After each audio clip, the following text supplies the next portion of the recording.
Yes, absolutely. Okay, first on the agenda, Mr. Manta. I'm going to introduce this, by the way, just ever so slightly on the Transit Mobility Center. One of the things that a number of other systems have found is that to be able to actually have a system that goes through as people apply for Lyft, to be able to have them both be available to look at how do they make use of the fixed route system. And I think, as we all know, the Lyft costs are very high, but importantly for the individual, they're not as flexible as being able to use the fixed route system.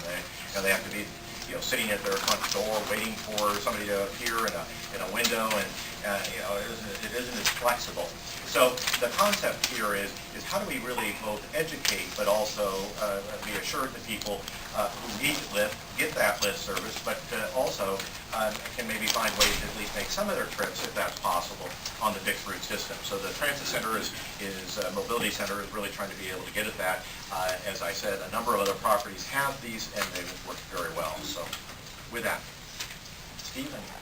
Thank you, Fred. As Fred has said, we've been thinking about planning for the improvements for Lyft eligibility for a while. We are going to go into operation here February 2010.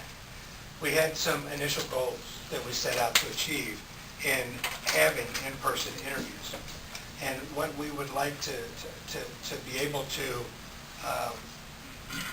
describe for you today is how we're going to educate the applicant and the community on the appropriate use of our Lyft. We want to ensure that Lyft eligibility determinations are accurate and they are very consistent with the law and the Americans with Disabilities Act. We want to enable TriMet staff to work with each applicant to identify the most appropriate means of transport for that person if it ultimately ends up being a trip-by-trip eligibility, where part of their daily commute could be on Lyft, but another part of their commute could be on our fixed route service. It provides a couple of things for our customers. One, it educates them on the system and the expanse of our system, provides more options for them so they don't have to dial in a day before and plan their trips for the next day. And it also, as the last bullet says, it will increase the applicant's knowledge of the service that we provide.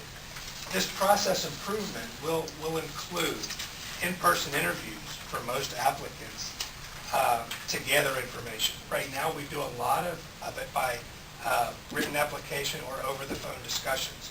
So this will be an in-person interview, which each new applicant to the Lyft process, and then there's a process for over the next 3 years where we reevaluate our existing client base to determine what the best appropriate transportation option is for each and every one of them.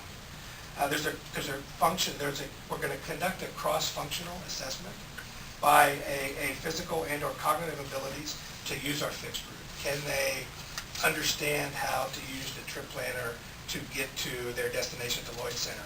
Or are there ways in which we could provide them tools in which they could manage their transit choices even better?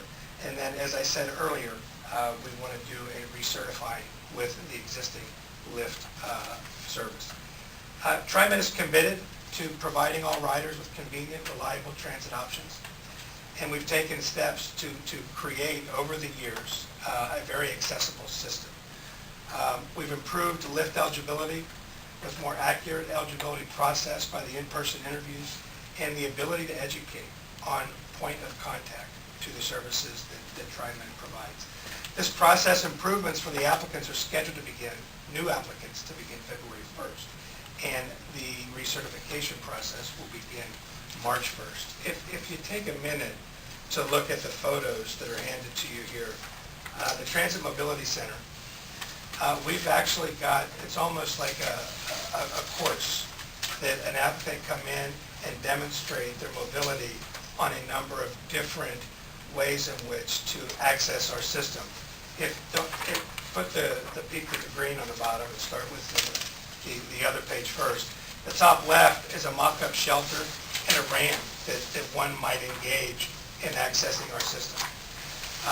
The one on the right is a low-floor bus and a mock-up for someone to be able to negotiate by themselves up that device and onto the bus.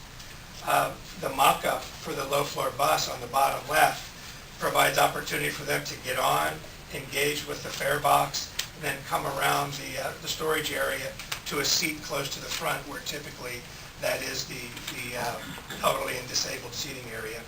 And then just another shot of that from a different angle coming on. If you go to the back page, you see the mobility courts. There's different surfaces for folks to be able to negotiate. There's opportunity for them to read the route sign, to see what a familiar sign would be for a bus stop in our system. There's in the upper right a replication of a traffic signal and a walk sign. So can folks negotiate the city streets to a point where they can engage our service at predetermined bus stops? All of this is utilized in the eligibility process down at the Eligibility Center between 5th and 6th on Davis. I'd like to take this opportunity to introduce Kathy Miller. Kathy is here. She is the person behind eligibility with Lyft. I'm here speaking her words that she put on a piece of paper for me. If you have any questions, this is the mastermind. Oh, sure, hand off. This is the mastermind behind this operation. She has done an excellent job at Jail Place. Maybe before I get to questions, Steve or Kathy, if Bob were here, because he is the board's representative to the CAT, I think we talk about how deeply involved the CAT has been in this, which they have been very deeply involved, and it's something they have been actually very supportive of. So I don't know, maybe you, Steve, or Kathy. Right, we've involved them from the very beginning. Fred Keenan made a presentation to them last year, a year ago this time, and talked about our desire to move to this type of process. And so we've involved them at every stage of the way. We had a public workshop and invited many service organizations and agencies, public agencies within the region, and to participate in that, and the CAT helped to sponsor that and answer a lot of questions through that process. So we've kept them informed, they've kept their constituencies informed, and we're going to continue to work with them through the implementation of this.